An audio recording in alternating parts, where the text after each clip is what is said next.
नमस्कार, बहुत स्वागत है आपका। आप देख रहे हैं भाग्य चक्र और मैं हूं आपके साथ शैलेंद्र पांडे। बहुत बार ऐसा होता है कि हम जाने अनजाने अपने घर में ऐसी छोटी छोटी गलतियां कर बैठते हैं जो हमारे भाग्य को प्रभावित कर देती हैं। घर की ये छोटी छोटी गड़बड़ियां जीवन में हमें आगे बढ़ने से रोक देती हैं।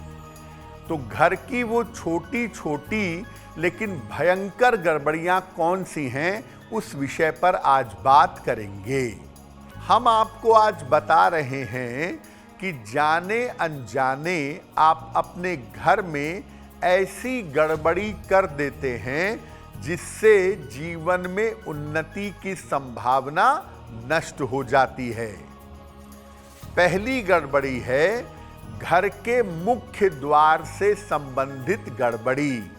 क्या होती है? घर के मुख्य द्वार को बहुत सारे लोग अंधेरा रखते हैं, वहां पर लाइट की व्यवस्था नहीं करते। संध्या काल में घर के मेन डोर पर अंधकार रहता है।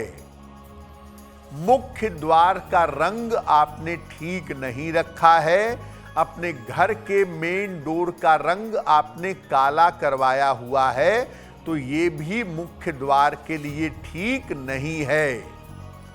आपका जो मेन डोर है वो आकर्षक नहीं है, वो साफ सुथरा नहीं रहता, अच्छे तरीके से नहीं बना हुआ है।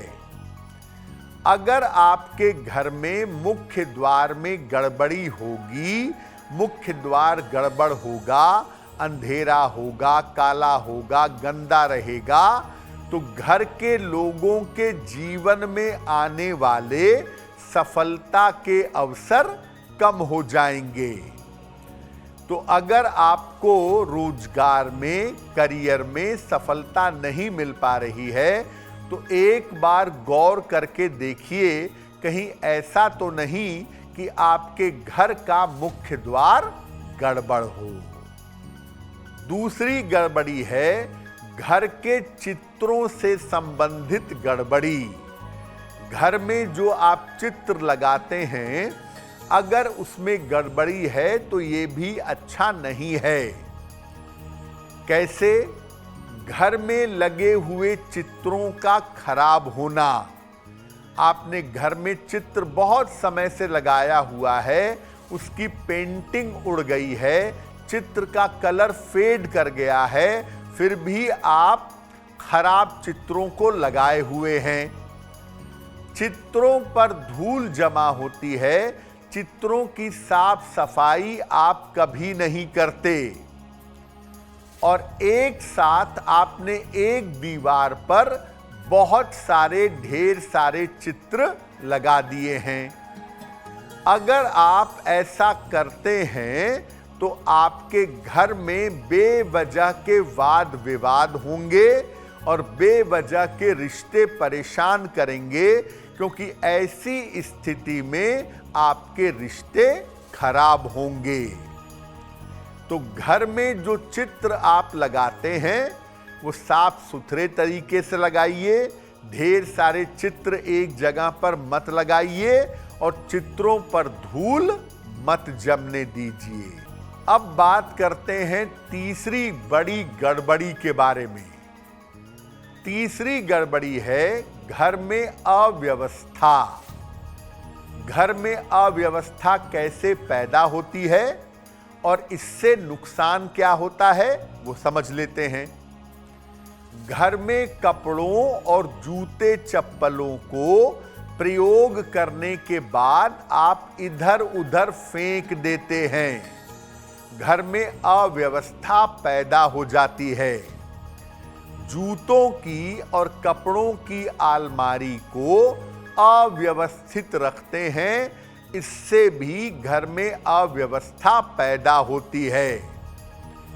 अगर आप घर को अव्यवस्थित रखेंगे, सामान इधर उधर फेंकेंगे, अलमारी को ठीक तरीके से नहीं रखेंगे, तो इससे आपके जीवन में धन की बर्बादी होगी। आपके करियर में उतार चढ़ाव होगा और करियर को लेकर के, धन को लेकर के आप परेशान हो जाएंगे। तो घर में चीजों को सही तरीके से रखिए, इधर उधर मत फेंकिए।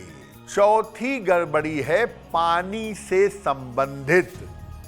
अगर आपके घर में पानी की गड़बड़ी है तो इसका प्रभाव क्या है और इसका जीवन पर कैसा नकारात्मक प्रभाव पड़ता है।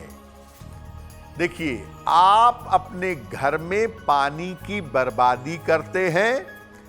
1 बाल्टी की जहां जरूरत है वहां 5 बाल्टी इस्तेमाल करते हैं, यानी पानी की बर्बादी करते हैं। घर की टोटियां खराब हो रही हैं और उनसे अनावश्यक पानी बह रहा है या टपक रहा है। जरूरत से ज्यादा पानी का प्रयोग करते हैं। कम पानी में काम चला सकते हैं, लेकिन आप बहुत सारा पानी नष्ट करते हैं। ऐसा अगर आप करते हैं तो क्या होगा? ऐसा करने से स्वास्थ्य की समस्याएं हमेशा लगी रहेंगी। और जिन घरों में पानी की बर्बादी होती है उस घर में रहने वाले लोग मानसिक रूप से बेहतर नहीं होते। उनके जीवन में मानसिक कमजोरी पैदा हो जाती है। अब जानते हैं घर की 5वीं बड़ी गड़बड़ी क्या है। 5वीं गड़बड़ी है कि आप अपने घर में फालतू के सामान रखते हैं। अनुपयोगी सामान आप अपने घर में रख देते हैं। क्या करते हैं आप?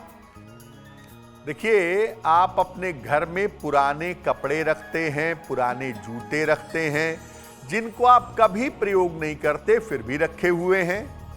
पुरानी अनुपयोगी चीजें हैं, पुराने इलेक्ट्रॉनिक्स के सामान हैं, पुरानी मेज कुर्सी है, टूटी हुई अलमारी है, टूटे हुए बर्तन हैं, उनको आप जमा करते हैं। अगर आप अनुपयोगी चीजें अपने घर में रखेंगे, बेवजह का कबाड़ इकट्ठा करेंगे, तो इससे आपका राहु खराब होगा। और अगर राहु खराब होगा तो घर में बीमारियां और आपकी चिंताएं बढ़ेंगी। इसलिए महीने में 1 बार हर अमावस्या को घर की पूरी तरह से साफ सफाई करनी चाहिए। और जो चीजें काम की ना हो, जिनका आप सालों से प्रयोग न करते हो, ऐसी चीजों को हटा देना बेहतर होगा। अब है 6वीं गड़बड़ी, जो बहुत इंपॉर्टेंट है। घर में प्रकाश की गड़बड़ी कैसे पैदा होती है? घर में सब जगह प्रकाश की व्यवस्था ना होना। बाथरूम में लाइट की व्यवस्था नहीं है, टॉयलेट में नहीं है, गोडाउन में, स्टोर में अंधेरा रहता है। तो अगर आपके घर के हर कोने में, हर जगह पर प्रकाश की व्यवस्था नहीं है तो ये अच्छा नहीं है। आपके घर में बल्ब लगा हुआ था, फ्यूज हो गया, फ्यूज लटका हुआ है। ट्यूबलाइट फ्यूज हो गई, फ्यूज लगी हुई है, कोई उसको चेंज नहीं कर रहा है। बिजली के तमाम खराब उपकरण हैं, ये भी आपने अपने घर में रखा हुआ है और इसकी वजह से भी दिक्कत हो रही है। ऐसा करने से अगर घर में चारों तरफ प्रकाश नहीं होगा तो घर में अनावश्यक तनाव बढ़ेगा और घर के बच्चों की स्थिति खराब हो जाएगी। नियम ये कहता है कि सूर्यास्त के समय अपने पूरे घर के हर कमरे की, रसोई के, बाथरूम की लाइट को कम से कम 2-3 मिनट तक जला देना चाहिए सूर्यास्त के समय। उसके बाद सारी लाइटों को बुझा दें, जहां जरूरत है वहां प्रयोग करें। अगर ऐसा करेंगे तो आपके घर में इतनी पॉजिटिविटी आएगी कि घर में लोग जल्दी बीमार नहीं पड़ेंगे। अब बात करते हैं 7वीं गड़बड़ी की।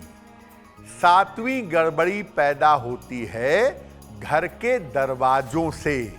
कैसे पैदा होती है? घर के दरवाजे अगर सही तरीके से खुलते और बंद नहीं होते हों, दरवाजे में आपने स्टॉपर लगाया हुआ है, जब दरवाजा खोलते हैं तब भी जोर से आवाज होती है और जब बंद होता है दरवाजा तब भी जोर से आवाज होती है। और दरवाजे के अंदर कभी कभी दरवाजा जाम हो जाता है, उसको खोलने में मेहनत करनी पड़ती है।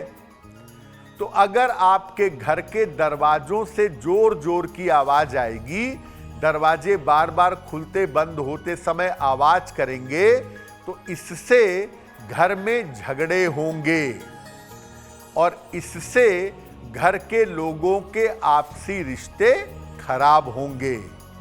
तो अगर दरवाजा खोलते बंद करते समय जोर जोर की आवाज आती है तो दरवाजे के कब्जों में तेल डालें, दरवाजा ठीक कराएं ताकि खोलते बंद करते समय जोर जोर से आवाज ना आए। अब वक्त हो गया है ऐसा क्यों जानने का। ऐसा क्यों में हम आपके मन की तमाम जिज्ञासाओं का सरल भाषा में समाधान करने की कोशिश करते हैं।